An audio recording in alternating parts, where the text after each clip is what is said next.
Hola amigos y amigas de Alimento Espiritual, reciban un saludo cordial.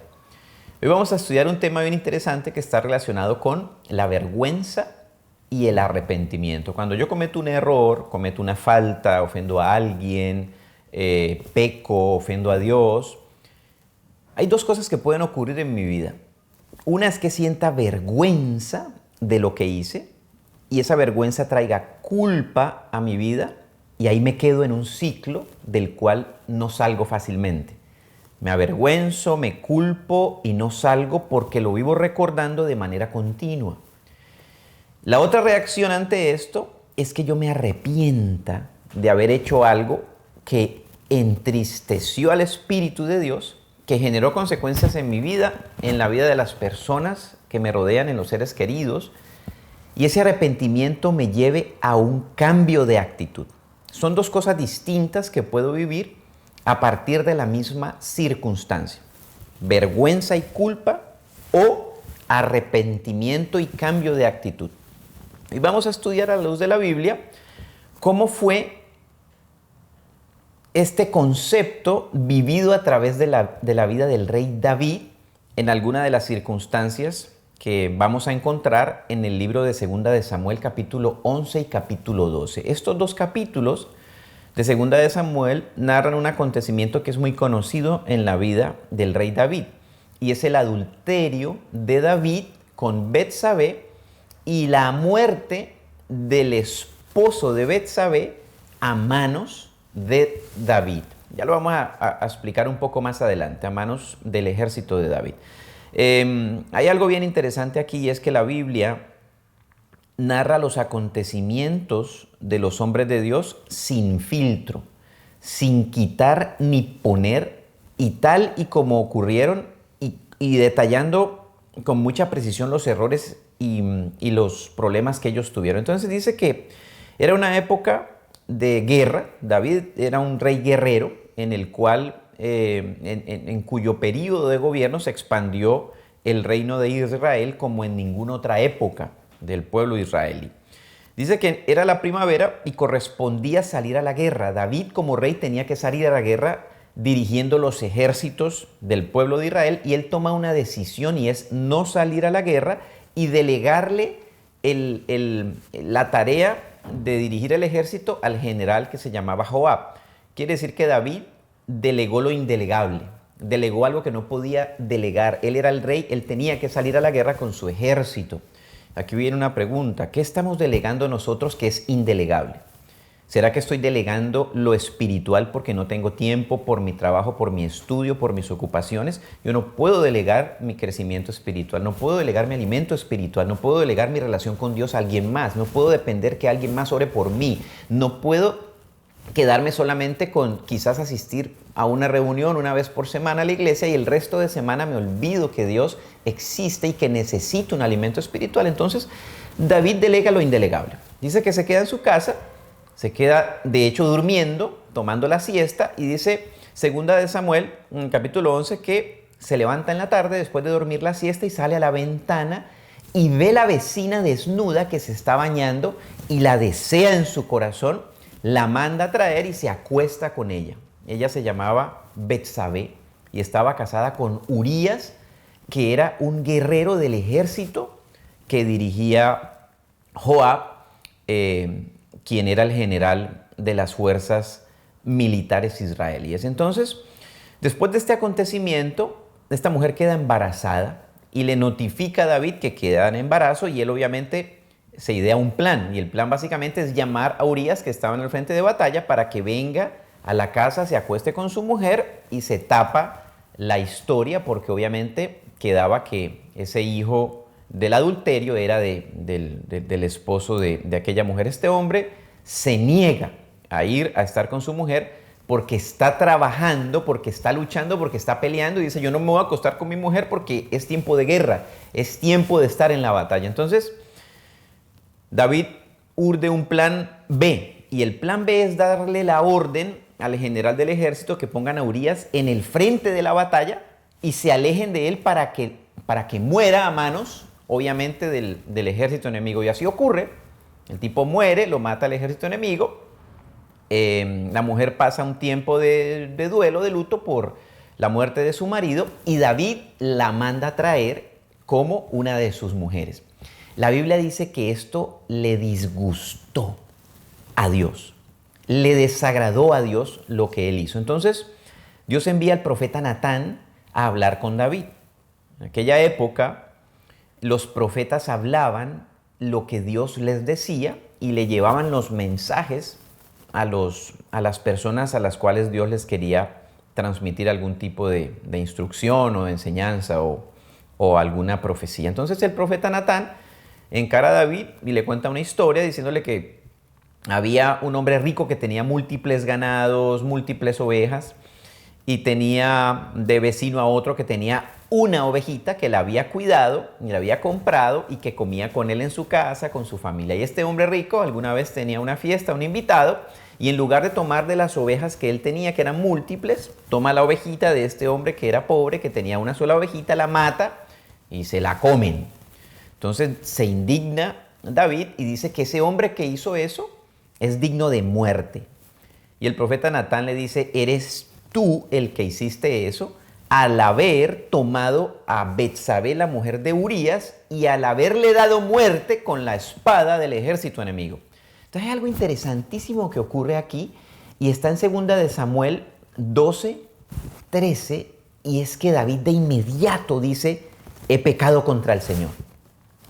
Una de las características de David, la Biblia lo define como un hombre conforme al corazón de Dios. ¿Y por qué la Biblia define a David como un hombre conforme al corazón? Por muchas cosas, pero por una, y una de las más importantes, era que David reconocía su pecado de forma inmediata. Reconocía cuando cometía un error, reconocía cuando había hecho lo incorrecto y se acercaba a Dios arrepentido verdaderamente para apartarse de ese pecado. No se quedaba con la vergüenza y la culpa que lo aniquilaba, sino que tomaba acción, y la acción era, me acerco a Dios, pido perdón y me aparto de esa actitud y de ese pecado. Y así ocurrió con David. Entonces dice que después de este acontecimiento David empieza a clamar, porque la profecía del profeta Natán decía que el hijo de esa relación adúltera iba a morir porque le había desagradado a Dios sobremanera. Y David empieza a orar y a clamarle a Dios por la vida de este niño, y el niño finalmente muere. Y hay algo interesante en 2 de Samuel 12, 20. Dice que una vez David se entera de la muerte del niño, se levanta del suelo, se lava, se pone sus lociones, sus ungüentos, se cambia la ropa, se pone lo mejor que tenía y se va al tabernáculo a adorar a Dios. Y después regresa al palacio y sigue su vida de manera regular. Entonces, lo importante aquí es que después de ese acontecimiento de haber cometido un error, de haber enviado a matar a una persona, de haber adulterado, de haber generado un impacto masivo y dramático en la vida de una familia, David va al tabernáculo a adorar a Dios. Y eso es lo mismo que nosotros tenemos que hacer hoy en día. Debe ocurrir lo mismo. Yo puedo cometer errores serios en mi vida. Yo puedo cometer errores que impacten la vida de otras personas. Pero Dios siempre estará esperándome para que yo me acerque nuevamente a Él, para poderme restaurar y que yo pueda continuar con el plan de Dios en mi vida. No me puedo quedar en el pasado, no me puedo quedar en el error, no me puedo quedar en la culpa y en la vergüenza de lo que hice. Tengo que ir al arrepentimiento y al cambio de actitud.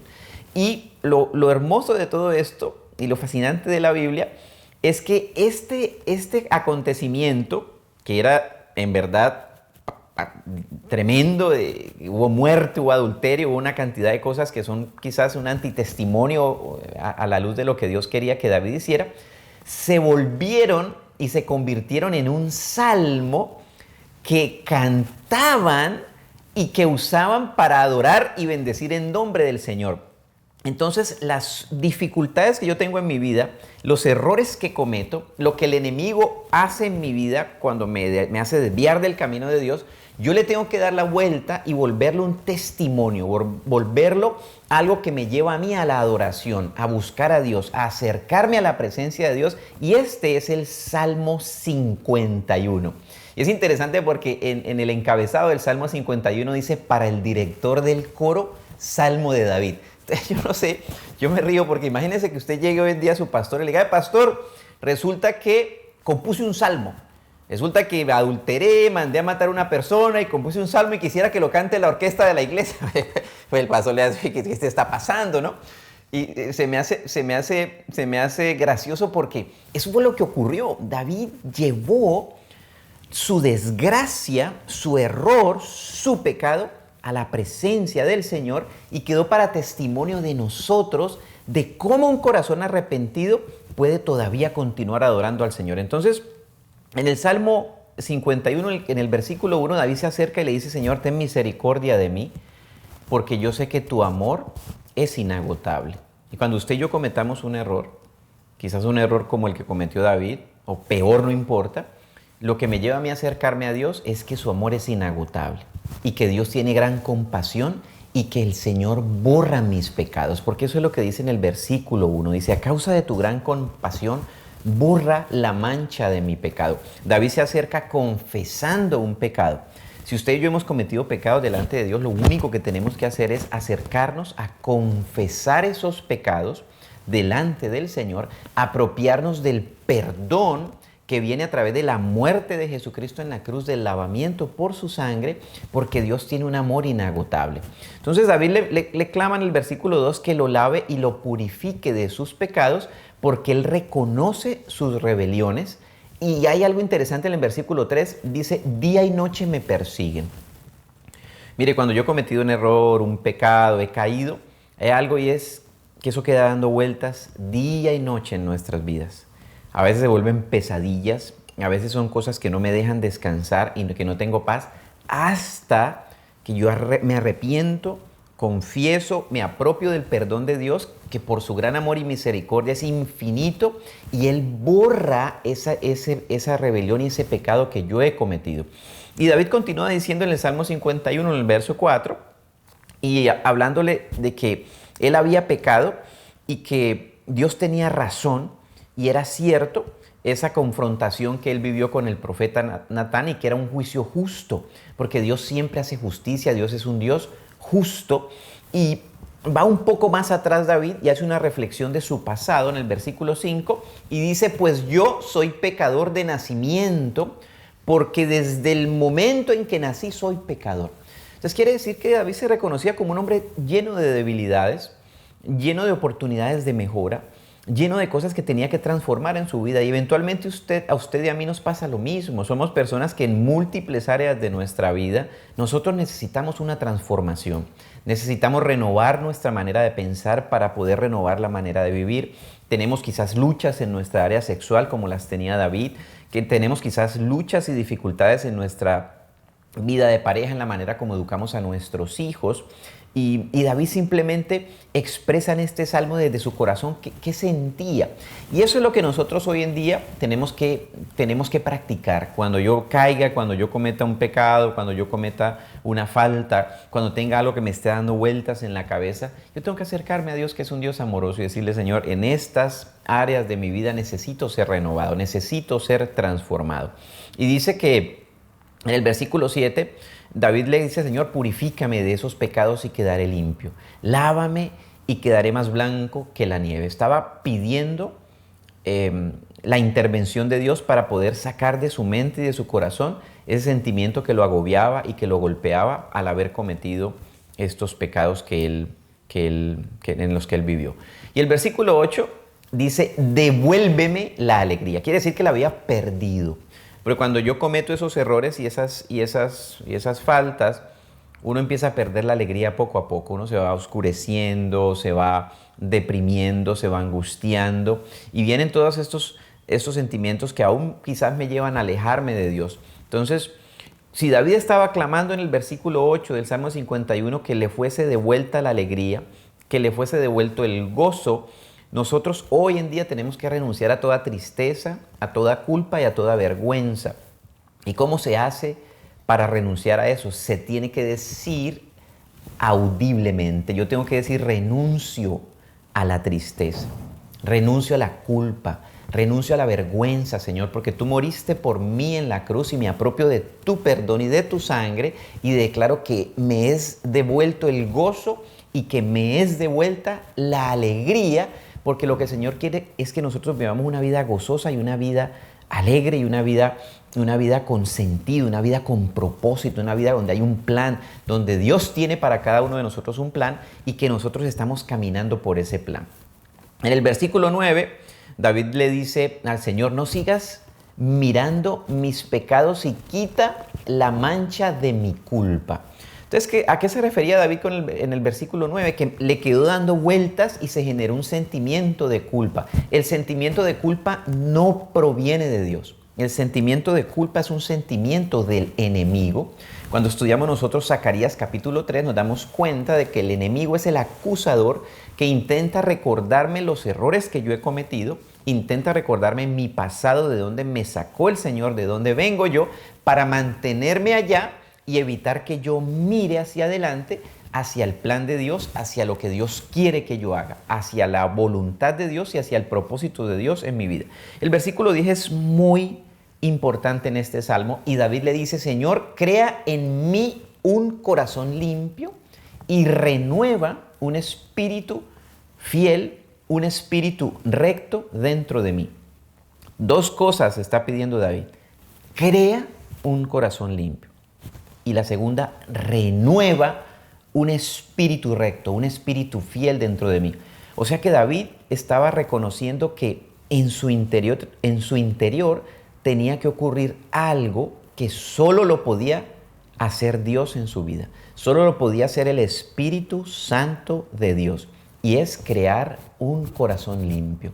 Y esa es la misma oración que yo le invito a usted a hacer en este día. Que le digamos, Señor Jesucristo, crea en mí un corazón limpio. Por el poder de tu Espíritu yo declaro que mi corazón es hecho nuevo, es creado limpio. Porque cuando en el corazón se albergan las cosas que me incitan a mí a pecar, yo necesito que mi corazón sea renovado, sea regenerado por el Espíritu de Dios y yo le tengo que entregar mi corazón a Jesucristo para que yo continúe caminando por los caminos de Dios y que haya una renovación en mi área espiritual. Y para renovar mi área espiritual, yo tengo que involucrar en mi vida cosas que hagan que se renueve mi vida espiritual. Necesito, obviamente, apartar tiempo para orar, para hablar con Dios, para asistir a la iglesia, congregarme, reunirme con personas que estén también anhelando crecer espiritualmente, que quieran también experimentar un proceso de renovación, de restauración, de crecimiento espiritual.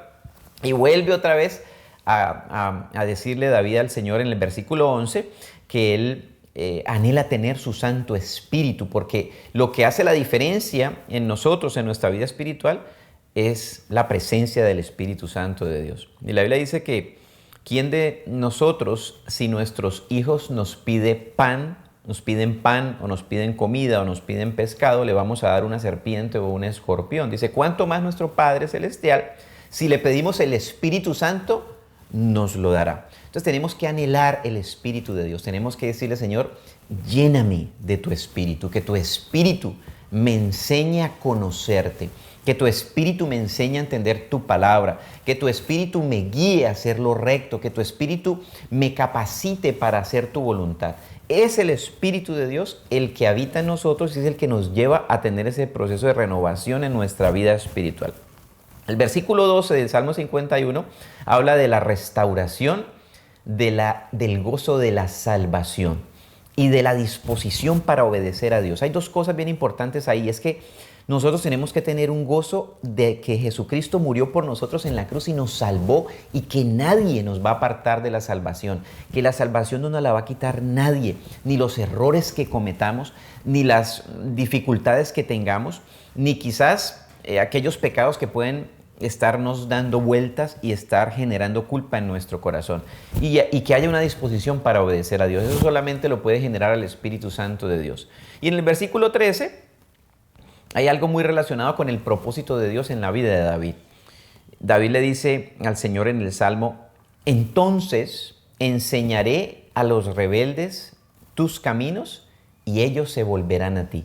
Quiere decir que lo que había vivido David, que era una situación muy complicada, muy dura, muy adversa, habían personas que habían muerto por la decisión de David, se volvía en un testimonio para ser enseñado a otros, para que otros no cayeran en lo mismo. Entonces, si nosotros hemos caído en algo, hemos cometido errores, hemos pecado, hemos dañado las vidas de otras personas, quizás nuestras propias vidas, eso delante de la presencia de Dios se vuelve un testimonio para enseñar a otros cómo se sale de ahí, cómo entré yo ahí, cómo evitar caer en esa circunstancia y cómo el Señor me restauró por su amor, me devolvió el gozo y la alegría de la salvación a través del Espíritu de Dios, dándome un nuevo corazón y vivificando mi vida espiritual. Entonces, es bien importante entender que todas las, llamémoslas, desgracias que yo viva, se pueden convertir en las manos de Dios en un testimonio de enseñanza para que otros no pasen por ahí, o para los que ya lo están viviendo sepan cómo salir de ahí, porque a usted y a mí el Señor nos saca de esas circunstancias por su amor, como arrancó el Señor diciendo, como arrancó David, diciendo en el Salmo 51. Entonces, continúa clamando David en el versículo 14 acerca del arrepentimiento por haber derramado sangre, ¿no? Y dice que a raíz de ese arrepentimiento y de ese perdón que él recibió, él iba a cantar del perdón de Dios. Entonces vuelvo al punto, mi desgracia, mi error, mi pecado se vuelve una adoración a Dios cuando yo canto del perdón y de la misericordia de Dios, de que independientemente de cuán profundo haya sido mi fracaso, mi caída, mi error, el Señor siempre estará dispuesto a perdonarme, siempre estará dispuesto a recibirme con los brazos abiertos cuando yo retorne de esa circunstancia adversa y dura que viví y de los errores y pecados que he cometido. Versículo 15 del Salmo 51, David le dice, desata mis labios, oh Señor, para que mi boca pueda alabarte. Esto es bien importante, mire, cuando él dice desata mis labios, era porque tenía los labios atados y no podía alabar al Señor. ¿Cuándo se atan mis labios y yo no puedo alabar a Dios? Cuando me gobierna la vergüenza y la culpa. Y cuando yo creo que Dios es un Dios que simplemente está recriminándome por mis errores y mis pecados, y no lo veo como un Dios papá que está con los brazos abiertos esperando que yo regrese continuamente para recibirme, para restaurarme, para limpiarme, para sanarme. Entonces él le decía, desata mis labios para que yo te alabe. Quiere decir que la alabanza hace parte del proceso de restauración en nuestras vidas cuando estamos saliendo de la adversidad, saliendo de cometer errores, saliendo de cometer pecados, saliendo quizás de dañar las vidas de otras personas o la misma mía. Necesito yo tener una vida rica en alabanza, porque la alabanza me lleva a mí a sanarme. Eso es lo que yo llamo los aeróbicos espirituales. Yo ejercito mi espíritu a través de la alabanza, vivifico mi espíritu, renuevo mi mente, renuevo mi corazón a través de la alabanza. Y esto era un salmo que David lo llevó para cantarlo en el tabernáculo, un salmo que salió de una circunstancia de error y de pecado. Igual ocurre en nuestras vidas hoy en día. Yo necesito llevar delante de Dios mis errores, mis pecados, mis problemas, mis dificultades y volverlo en un tiempo de alabanza y oración para darle la vuelta a una circunstancia adversa y volverla a una circunstancia de testimonio para mi vida. Y el versículo 16 dice, tú no deseas sacrificios, de lo contrario te ofrecería uno. Tampoco quieres una ofrenda quemada. Y Dios no está pidiendo que usted y yo hagamos ningún sacrificio. Ya Jesucristo hizo el único sacrificio válido para perdón de pecados y fue su muerte en la cruz y su resurrección. Así que si usted y yo pensamos que con algún sacrificio podemos ganar algo de parte del Señor, estamos equivocados. Ya tenemos es que creer que es suficiente con el sacrificio que Jesucristo hizo en la cruz, apropiarnos de eso y alabarlo y bendecirlo por lo que Él ya hizo.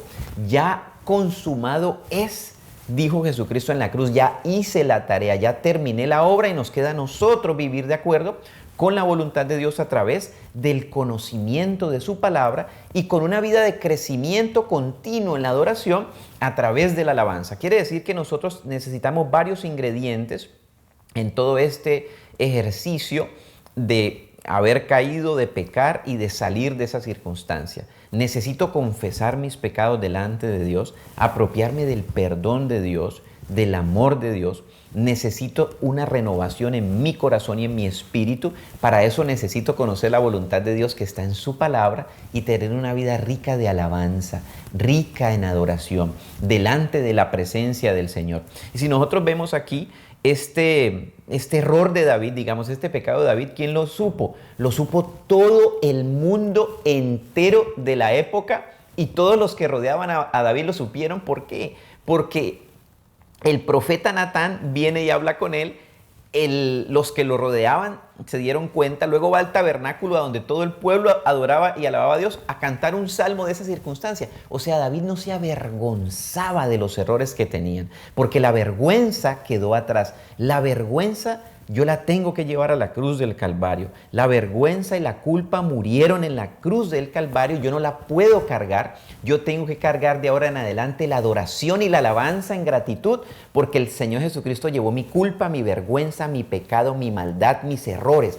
Murieron con Cristo en la cruz. Entonces, el Salmo básicamente es una expresión de gratitud de lo que es una persona arrepentida de corazón que quiere tener un cambio de actitud, no un avergonzado culpable que se queda en su vergüenza y en su pecado, pero que su vida no se transforma. Y termina diciendo David algo muy importante en el versículo 18 en adelante, y es hablando de todo aquello que él tenía bajo su autoridad y que pudo ser impactado por este error que él cometió. Y dice que él clama por Jerusalén, él clama por Sión, y le dice: Señor, mira a Sión con tu favor y ayúdala, reconstruye las murallas de Jerusalén. Él era el rey en Israel, y él sabía que lo que él tenía bajo autoridad estaba impactado por los errores que él había cometido. Y él empieza a clamar por todo eso que él tiene bajo autoridad. Y habla entonces de la gratitud, del amor de Dios y de lo importante que era que Dios también tocara el pueblo que él estaba gobernando. Entonces, para concluir, es importante decir que todos nosotros, los seres humanos, dice la Biblia, estamos bajo circunstancias de cometer errores y de caer en diferentes áreas de nuestra vida. El enemigo va a querer que nos quedemos en la vergüenza y en la culpa, pero la voluntad de Dios es que yo pase al arrepentimiento y al cambio de actitud. Para eso yo no tengo que guardar imagen, yo necesito tener la libertad de acercarme a Dios y decirle: Señor, aquí confieso mi pecado, me apropio de tu perdón. Tú eres un Dios bueno, tú eres un Dios amoroso, tú me perdonas. Devuélveme el gozo que he perdido. Restáurame, renueva, dame un corazón nuevo. Regenera y renueva un espíritu fiel, un espíritu recto dentro de mí, para que nosotros podamos seguir alabando y exaltando al Señor y pasemos esa circunstancia. La vida cristiana es como una carrera de obstáculos. Hay muchos obstáculos que yo voy a tener que ir saltando. Quizás en ese proceso me voy a caer, me voy a raspar, me voy a herir, pero me tengo que levantar y continuar mi carrera por el poder del Espíritu de Dios, que es el que me sana de las heridas, que genera el que yo cometa esos errores y esos pecados. Entonces, ánimo, levantémonos, sigamos adelante, porque aún hemos de alabar al Señor, aún hemos de seguir glorificando al Señor, aún hay un propósito de Dios para nosotros. El propósito de Dios no se pierde por los errores que cometamos. Dios tiene un plan para usted y para mí, y lo tiene desde antes de la fundación del mundo. Desde antes de que naciéramos hay un plan. Lo importante es descubrir cuál es ese plan y continuar adelante. Entonces vamos a hacer una oración, a clamar al Señor de que Él sea capacitándonos para no dejar que los errores que cometamos nos dejen en la vergüenza y en la culpa, y que para que por el poder del Espíritu de Dios, en el nombre de Jesús, nosotros seamos de los que nos arrepentimos para cambio de actitud y que llevamos delante de la presencia del Señor todas esas circunstancias. Bien, entonces vamos a hacer una oración, a darle gracias a Dios porque pudimos estudiar esta palabra que nos renueva, que nos restaura. Padre, te damos gracias, Señor bendito, porque tu palabra es como agua que nos lava. Tu palabra es un bálsamo, Señor, que nos renueva la mente. No hay vergüenza ni culpa que puedan, ante el poder de la sangre de Jesús, ante el poder de la obra de Jesucristo en la cruz, en la que los pecados son perdonados, en la que los pecados mueren, y consumado es, dijo Jesucristo. Señor, por eso nos acercamos en este día a tu presencia y confesamos que nosotros hemos cometido errores, hemos pecado contra ti, hemos dañado las vidas de otras personas y otros nos han dañado también nuestras vidas. Hoy decidimos perdonarlos a esos que nos han hecho daño. Te pedimos que tú los perdones, Señor. Te pedimos que nos perdones a nosotros y te suplicamos por tu Espíritu que tú renueves en nosotros un nuevo corazón. Crea, oh Dios, en nosotros un nuevo corazón y renueva un espíritu recto, un espíritu fiel, para que espiritualmente tomemos la decisión de seguir creciendo, de buscarte, de no retroceder, de no dejar de congregarnos, de no dejar de orar, de no dejar de escudriñar tu palabra, Señor. Vuelve y anímanos y aliéntanos, Espíritu de Dios, a seguir adelante. Y que esta circunstancia adversa y difícil que hemos vivido por los errores y pecados que hemos cometido se conviertan en tiempos de alabanza y de adoración. Desata nuestros labios para la alabanza. Hoy te bendecimos y te alabamos y declaramos, Señor, que nadie nos va a quitar ese plan y ese propósito que tú tienes para nosotros. Seguiremos adelante en el nombre de Jesús. Nos levantamos en el nombre de Jesús. Recobramos fuerzas en el nombre de Jesús, como dice tu palabra, porque cuando somos débiles, entonces somos fuertes. Te alabamos, Señor, y te bendecimos en el nombre que es sobre todo nombre de Jesucristo, nuestro Señor. Amén. Bueno, reciban todos y todas un abrazo, un saludo cordial. Acordémonos de publicar estos temas, compartirlos con nuestros amigos, nuestras amigas, para que la palabra del Señor llegue hasta lo último de la tierra. Un abrazo para todos y para todas.